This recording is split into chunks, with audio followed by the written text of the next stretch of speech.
खुलुमबाय बड'लेण्ड खबर चेनेलाव नोंथांमोनखौ बरायनानै लाग्रोनाय जाबाय।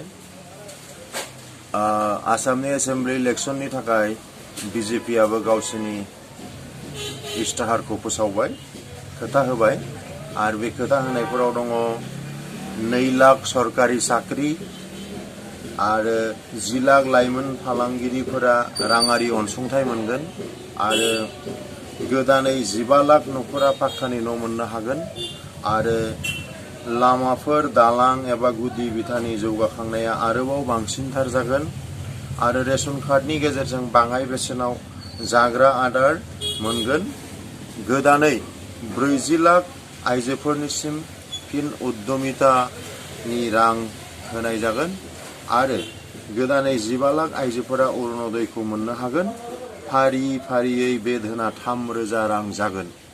बेनिफ्राय थागिबि नखरारिया हानि पाट्टाखौ रोखायै मोननो हागोन।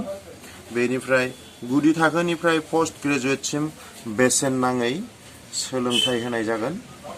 दखल खालामनायखौ होखारस्रांनाया सोलिबाय थागोन आरो आसामा दैबानानिफ्राय उदां जागोन। फारि फारियै 500 रांसिम साहा श्रमिकफोरनि मजुरिखौ बांहोगोन। आरोबाव गोबांथार बिथांमोनहा खोथा होबावदों, गुदि गुदियाव बेफोरो दङ। दा बेबादिनो मोनफ्रोम दोलोआनो गावबागाव दोलोनि इलेक्शननि इस्ताहारखौ खोथा होनायखौ फोसावगासिनो दङ। बियो बिजेपिनि एसेनोसै। गोजोन्थों।